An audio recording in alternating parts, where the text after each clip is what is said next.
Olá, futuro policial penal do Estado do Espírito Santo. Seja bem-vindo aqui ao canal do Vale Concursos. Meu nome é Breno Fraga.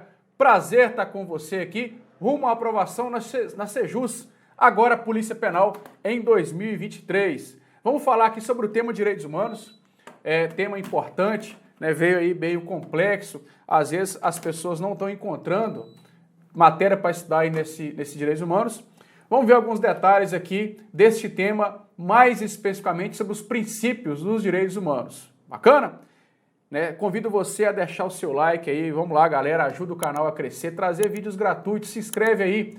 Vamos estudar legislações. Convido você a vir aqui no meu canal. Aí é uma ajuda para o professor aqui, canal Áudio da Lei, e vai te ajudar bastante, tá, galera? Vai ajudar demais. São várias legislações em áudio, inclusive a Lei 46, que é o Estatuto dos Servidores do Espírito Santo, Código de Ética do Espírito Santo, tem tudo aí para o seu concurso, Direito Penal, Pacto da Costa Rica, né, que é a nossa CAD, vai ser gravado aqui o processo penal, o canal é novo, mas já tem muita coisa aí, e é bacana para você estudar nos momentos que você não conseguia, caminhada, academia, arrumando casa, lavando o carro, fica muito bacana. E também você consegue estudar no seu cantinho de estudos, porque a lei passa na tela, então você consegue ali mutar o áudio e ficar lendo ali na própria tela, ou até mesmo acompanhar com o próprio professor, porque a lei tem observações e comentários. Então convido você, vai lá, vai ajudar você bastante no concurso, pode ter certeza disso.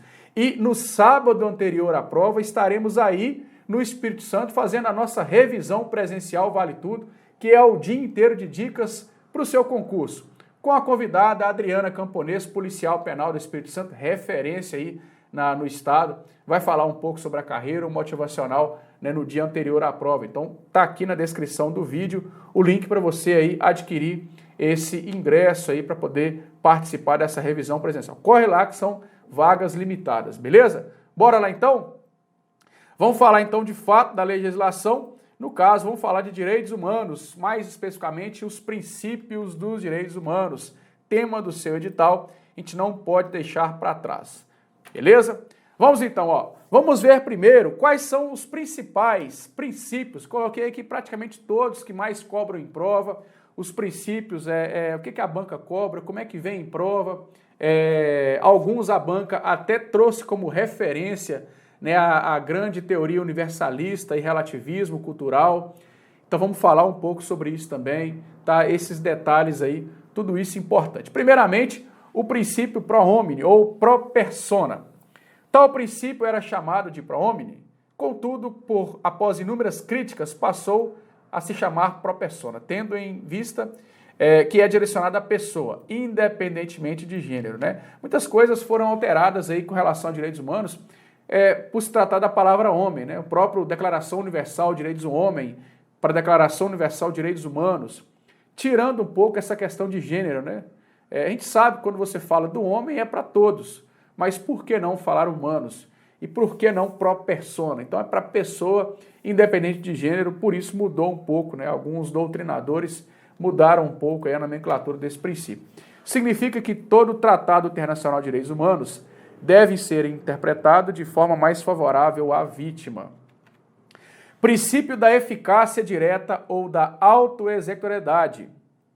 Os Estados não podem alegar ausência de regulamentação interna para descumprirem uma norma de direito internacional dos direitos humanos.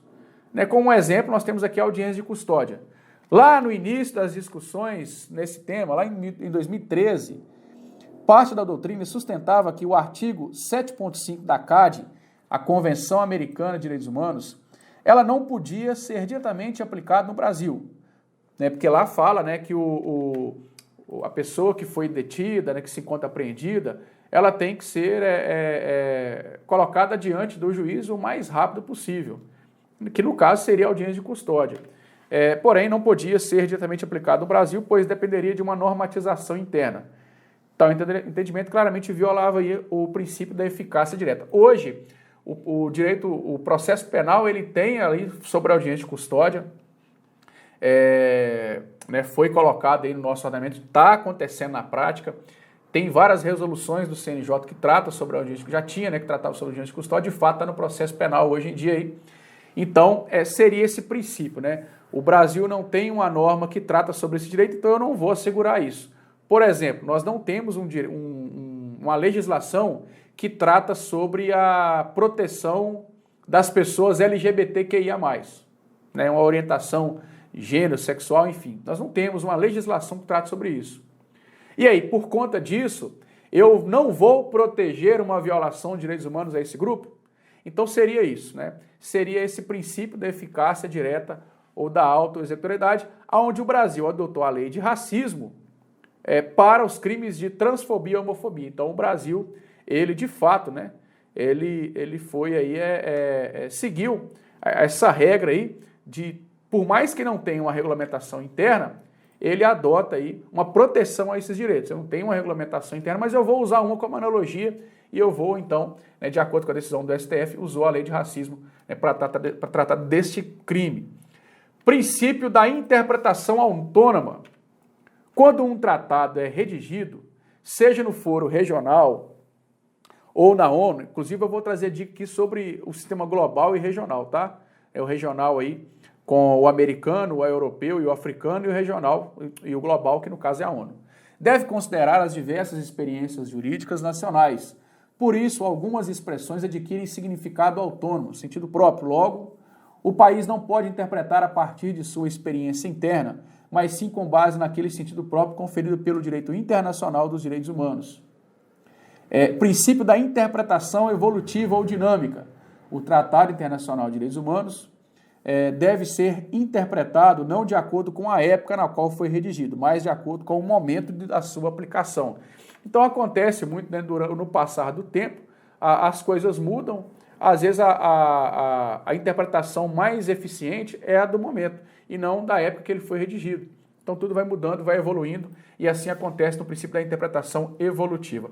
Teoria da margem de apreciação. Esse é um dos que mais cai em prova. O edital não trouxe, de fato, esse princípio descrito lá no seu edital, mas ele pode aparecer, tá? O que seria? Potencializa e prestigia o caráter subsidiário do sistema internacional de proteção dos direitos humanos, o que torna excepcional a interferência do sistema internacional de proteção na ordem jurídica interna. Então, o que acontece? Eu vou primeiro apreciar a ordem jurídica interna para acionar a ordem jurídica externa, a ordem jurídica internacional. Então, no plano interno, existe uma margem, né, para que seja interpretada o direito no âmbito interno, para depois eu levar isso para um direito internacional. Sustenta que questões polêmicas relacionadas com as restrições estatais a direitos protegidos devem ser discutidas e dirimidas pelas comunidades nacionais, não podendo o juiz internacional apreciá-las. É aplicada recorrentemente pela Corte Europeia de Direitos Humanos e de forma excepcional pela Corte Interamericana. Então já foi aplicada aí pela Corte Interamericana de maneira excepcional. Beleza? Às vezes, né, pela questão aí da cultura da comunidade, o direito interno não pode ser violado pelo direito internacional, né? Então é uma coisa mais de apreciação, por isso que existe essa margem de apreciação. Inerência traz a noção de que os direitos humanos são inerentes a cada pessoa, pelo simples fato de existir como ser humano. Então, o fato de você ser ser humano já é o suficiente para ter direitos. O reconhecimento da inerência é a premissa racional para a construção da noção de direitos humanos, porque a existência do ser humano livre, anterior à criação do Estado, permite a limitação da ação deste ao seu direcionamento para a criação de condições favoráveis à vida em sociedade. Outra consequência fundamental é o caráter não taxativo dos direitos humanos até agora reconhecidos. Eis que, sendo inerentes aos seres humanos, em grupo ou individualmente se apresentam em constante mutação. Então vai aí na questão da evolução social, regional e global. Universalidade. Aí aqui nós temos, né, um dos principais princípios, muito falados. Concepção universal dos direitos humanos decorre da ideia de inerência, significa que esses direitos pertencem a todos os membros da espécie humana, sem qualquer distinção, fundada em atributos inerentes aos seres humanos, ou na posição que ocupem. Então aí o direito ele é universal, né? Então independente de quem seja, ele é para todos. E aí tal concepção embora consagrada nos documentos internacionais, é constantemente questionada pelos adeptos do relativismo cultural. E isso está no seu edital, né? A universalidade e o relativismo cultural. São duas correntes diferentes, né? Uma adota a universalidade e outra adota o relativismo cultural. Para o relativismo cultural, corrente de pensamento minoritário, né? São poucos que pensam com relação a isso, vê os direitos humanos como fruto da evolução e cristalização dos valores da civilização ocidental. Entendem que conferir ao direito internacional os direitos humanos caráter congente implicaria uma tentativa de impor aos demais povos uma determinada cultura, prevalecente apenas diante da conjuntura geopolítica. Então, é como se você realmente relativasse, né, a coisa e fosse mais para uma questão geográfica. Tá? Então, assim, para o entendimento mais básico da universalidade e relativismo cultural seria isso. Né? Uma universalidade para todos, só que o relativismo cultural, ele acha isso errado, uma vez que quando você torna universal, né, aí todos têm que seguir, está impondo isso a todos, independente da sua cultura, né, da sua civilização. Então seria aí contraditório, né, de acordo com o relativismo cultural. Porém, a desconsideração da dignidade fundamental de cada ser humano não tem fronteiras e não tem lugar na cultura humana. Então, por isso, né, é um pensamento minoritário. O edital trouxe uma pequena nomenclatura com relação a isso. Talvez a banca pode cobrar. Então, se você souber um entendimento básico com relação a isso, eu acho que já é o suficiente. Beleza? Essa corrente da universalidade é muito maior. Tá? Ela é muito maior com relação ao relativismo. Há duas propostas filosóficas para superar o suposto embate entre o universalismo e o relativismo. Então, primeira, nós temos aqui de Boaventura de Souza Santos, né, um doutrinador aí. Ele defende uma hermenêutica diatópica, aquilo que varia conforme a geografia, partindo da ideia de que multiculturalismo a fim de que os valores de cada região sejam respeitados. A outra é de Herrera Flores, defende o universalismo de chegada ou de confluência. Sustenta que o universalismo não pode ser de partida, ou seja, as discussões de direitos humanos não podem partir do universalismo, devem percorrer um caminho e assim chegar ao tal ponto universal. Bacana? Então fica para você esses dois entendimentos, essas duas propostas aí, uma de Boaventura, outra de Herrera Flores, falando sobre o assunto. O debate entre os universalistas e os relativistas culturais retoma o dilema a respeito dos fundamentos dos direitos humanos. Porque temos direitos, normas de direitos humanos têm um sentido universal, ou então são culturalmente relativas. São questões importantes de se perguntar. Então, sempre leve isso, né? Essa doutrina que defende cada ponto aí. Para os relativistas, a noção de direitos está relacionada ao sistema político, econômico e cultural, social e moral vigente em determinada sociedade. Cada cultura possui seu próprio discurso acerca dos direitos fundamentais, né, que está mais no âmbito interno aí, que está relacionado às específicas circunstâncias culturais e históricas de cada sociedade. Não há moral universal, já que a história do mundo é a história de uma pluralidade de culturas. Beleza? Então produzem seus próprios valores. Com isso, os relativistas afirmam que o universalismo dos direitos humanos encobre um caráter estratégico e simboliza o imperialismo ocidental. E aí tenta globalizar, quando você universaliza, você está tentando globalizar as suas crenças, sem considerar as culturas. Com isso, eles pensam que isso destruiria culturas com influências externas. Somado a isso, pode-se perceber que muitas práticas culturais ao redor do mundo são incompatíveis com os direitos humanos proclamados, o que demonstra o viés cultural ocidental predominante. Exemplo, são o fato de que, em muitas culturas, são legítimos, por exemplo, os casamentos arranjados, a desigualdade de sexos, pois o homem se define por suas particularidades, né, os particularismos, língua, cultura, costumes, valores.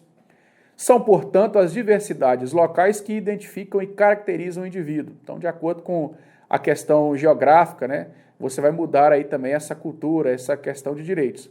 A construção dos direitos humanos, segundo a proposta relativista, então deve levar em consideração as particularidades, pois é preciso que o homem se reconheça, se identifique com os valores definidos, e isso não será possível, né, nesse universalismo, ok? Então seria adentrando um pouco mais nesse princípio, uma vez que o edital trouxe expressamente sobre isso. Eu achei até engraçado, porque geralmente isso cai muito em concurso mais a nível superior, né, de conhecimento, né? Às vezes até mesmo uma questão de superior em direito. É muito cobrado em concurso de procurador, juiz, delegado. Dificilmente você vê isso em concurso de nível médio. Mas enfim, a banca trouxe aí, temos que estudar. Indivisibilidade e interdependência. Está ligado ao objetivo maior do Sistema Internacional de Direitos Humanos, a promoção e garantia da dignidade. Não existe meio termo. Só a vida verdadeiramente digna se todos os direitos previstos no direito internacional, os direitos humanos, estiverem sendo respeitados, sejam civis e políticos, de primeira dimensão, sejam econômicos, sociais e culturais, de segunda. Trata-se de uma característica do conjunto de normas e não de cada direito individualmente considerado. Transnacionalidade, esse também é muito bom, muito falado. Esses direitos não dependem da nacionalidade ou cidadania, sendo assegurados a qualquer pessoa. Também tem como finalidade a proteção do ser humano quando lhe recusam uma nacionalidade e a proteção estatal dela decorrente. Esse está muito ligado, né, ao direito dos refugiados. Se a pessoa não for garantindo os direitos fundamentais, tem a ordem internacional o dever de intervir em face da caráter de transcendental dos direitos humanos. Como eu falei, muito comum, né, no direito humanitário, direito dos refugiados, que também é tema aí do seu edital, né, também é tema do seu edital, esse tema do direito humanitário e refugiados. Proibição do regresso ou vedação do retrocesso. Mais um que é muito falado em prova, né, e aqui a banca fala muito desse especificamente, esse aparece bastante.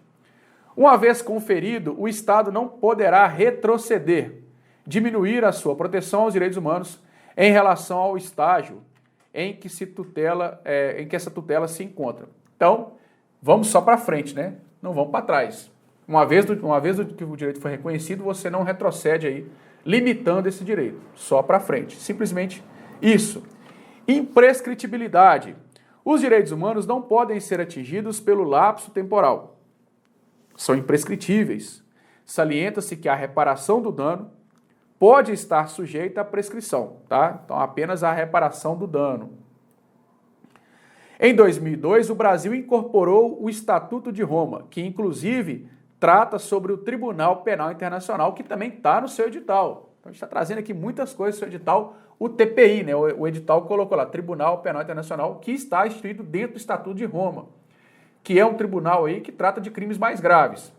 E aí, né, ele elenca como crimes imprescritíveis os crimes contra a humanidade, crimes de guerra, genocídio e agressão. Porém, a Constituição Federal, né, o rol constitucional da imprescritibilidade, ele é exemplificativo, pois cuida de direito fundamental, então direito mais interno, que estabelece uma proteção mínima aos direitos humanos, podendo ser ampliada. Assim, outros crimes imprescritíveis podem ser incluídos no rol do artigo 5º, desde que o objetivo seja a proteção dos direitos humanos. Então, aquele rol lá do artigo 5º, né, dos crimes imprescritíveis, é apenas exemplificativo, pode aumentar, uma vez que os direitos humanos realmente, né, ele não tem fronteiras e você, se for para melhorar, para proteger, é sempre bem-vindo. Então, por isso, é importante, né, e deve cair na sua prova quais são os crimes que o TPI julga, lembrando que são imprescritíveis, né, alguns deles aí falados lá no Estatuto de Roma, crimes contra a humanidade, crimes de guerra, genocídio e agressão, tá? Então é outro ponto também que eu vou fazer uma dica para você aqui sobre o TPI, né? Eu vou trazer uma dica para você também aqui sobre o Tribunal Penal Internacional, tema importante. Inalienabilidade. Os direitos humanos não podem ser alienados, transferidos, ainda que com a anuência de seu titular, e qualquer manifestação de vontade nesse sentido é nula. Então você não pode aí transferir os seus direitos, né? Alienar os seus direitos, mesmo que você realmente queira. Vai ser nula aí esse acordo, né? Essa manifestação de vontade. Irrenunciabilidade. Os direitos humanos são irrenunciáveis, não podem ser abdicados, abjurados, e qualquer manifestação de vontade também é nula. né? Inclusive, um dos direitos assim, é muito falado é o direito de defesa. O direito de defesa é irrenunciável, de constituir um advogado. É por isso que existe a figura do advogado. Aí você vê e fala assim, poxa, o cara estuprou, matou a criança, depois colocou fogo e escondeu o cadáver. Como é que um advogado protege uma merda dessa? Como é que um advogado defende uma pessoa dessa? Mas é porque ele precisa do advogado. Sem advogado o processo não anda. Então o advogado não está ali para defender a pessoa, mas sim o direito da pessoa. Tudo bem, talvez numa questão ética você não concorde e tal, mas é a profissão e é necessário. É um direito irrenunciável, o direito de se ter um advogado. E é por isso que existe defensor público. Então, se advogado nenhum quiser pegar a causa, vai existir o defensor público para, então, defender aquela pessoa. E se não tiver defensor público suficiente, vai nomear um advogado da ativa. Então, assim, é um direito irrenunciável mesmo. Então, os direitos humanos, num todo, são direitos irrenunciáveis. Efetividade. Não basta o singelo reconhecimento pelo Estado dos direitos humanos. Ele deve empregar medidas efetivas para a sua aplicação. Então não adianta o Estado reconhecer que realmente é necessário políticas públicas para a saúde, é necessário emprego, é necessário trabalho, é necessário educação, se ele não faz nada. Então um dos princípios é de fato essa efetividade, para que de fato o Estado, além de reconhecer, que ele empregue medidas de fato para a sua aplicação. Historicidade. Os direitos humanos são históricos, pois são construídos pela convivência coletiva que teve origem nos direitos civis e políticos, né, que é aquele que nasce com você, podemos dizer assim, né, de uma maneira resumida, se desenvolveram com os direitos econômicos, sociais e culturais, né, direitos de igualdade, que é aquele que já é necessária uma atuação direta, positiva do Estado, e chegaram ao seu ápice na institucionalização das garantias coletivas. E é muito falado aqui o direito do meio ambiente, que também está previsto no seu edital, né, que é um direito reconhecido de terceira dimensão. Então, temos essa história. E aí temos várias outras dimensões, né, pela doutrina, quarta, quinta, sexta e até sétima dimensão, mas geralmente é cobrada em concurso primeira e segunda, às vezes em terceira. Pode aparecer quarta? Até pode. Fiz uma dica sobre introdução dos direitos humanos. Se você não viu, volta e depois procura no canal sobre essa introdução, que eu falo sobre essas dimensões de direito. Limitabilidade e relatividade. Ao contrário do que imagina, a maioria dos direitos humanos podem ser relativizados. A exemplo da liberdade de expressão, de locomoção dos direitos humanos e obviamente, né, alguns direitos humanos absolutos, né? Por exemplo, aí o direito de não ser torturado e escravizado. Então, existe aí uma coisa mais relativa também, né? Não é sempre absoluto. E para quem, né, conhece do direito e estuda bastante, sabe, né, que o direito nem sempre, né, ou quase sempre não é absoluto. Abertura, não tipicidade ou inexaurabilidade. Sempre há a possibilidade de novos direitos humanos. Portanto, não existe um rol taxativo, né? Então aí não tem limite para a existência de novos reconhecimentos de direitos humanos. Então eu tenho sempre essa abertura, né, para um novo reconhecimento. Bacana, galera? E assim a gente finaliza essa parte aí que trata mais dos princípios dos direitos humanos. Espero que você tenha gostado. Se gostou, muito obrigado. Deixe o seu like, deixa aqui no comentário qual é a cidade que você está me vendo, me ouvindo aí para fazer esse concurso da PPES. Eu espero que dê certo. Se você é capixaba, se está vendo de outro ponto do território nacional, né, espero que dê certo para você aí, realmente, beleza? E vou te convidar mais uma vez, claro, né, para você conhecer aí o canal aqui do Professor Fraga. É um canal meu, tá? Um canal particular, é o Áudio da Lei. É um canal onde você tem aí legislação em áudio para concurso. Joga aí Áudio da Lei, você vai encontrar aí direito penal, né, a própria lei estadual do Espírito Santo, Estatuto da Pessoa com Deficiência, Lei de Tortura, Maria da Penha, dentre várias outras legislações. Vai ser colocado aí o processo penal, talvez a data que você está me vendo já tem processo penal aí para você também. Enfim, tá, galera? É um canal que veio para ficar aí, veio para somar na sua aprovação. Você consegue ouvir a lei em momentos que você não conseguir estudar. Às vezes você trabalha, no seu trabalho você pode ouvir lá, vai ficar ouvindo Alemão do Forró para quê? Né? Vai ficar ouvindo Alemão do Forró, que é capixaba, é muito bom, mas vai ouvir um áudio da lei. Passou no concurso, a gente faz uma festa, põe o Alemão do Forró para tocar e pouca ideia. Mas enquanto está para o concurso, tá arrumando casa, né? Tá ali lavando vasilha, tá no Uber aguardando a corrida, joga o áudio da lei para você escutar aí e estudar para concurso né, nos momentos que você não conseguia. E convido você também para ir lá na nossa revisão presencial. Será no sábado anterior à prova. Todo o time da aprovação, com todo o conteúdo edital, português, o raciocínio lógico, informática, direitos humanos, direito administrativo, penal, processo penal e também atualidades. Além da presença da nossa amiga Adriana Camponês, policial penal, referência aí no Espírito Santo. Então, aguardo você, inscrições aqui no link da descrição do vídeo, beleza? Falei tudo, né? Temos aí a apostila, temos aí o curso, tudo que você precisa para a sua aprovação tem aqui no Vale Concurso, tá? Só chamar a galera aqui do atendimento ou clicar em algum link aqui abaixo na descrição. Galera, tamo junto então, sucesso para você, grande abraço, fique com Deus, até a próxima, valeu, até mais!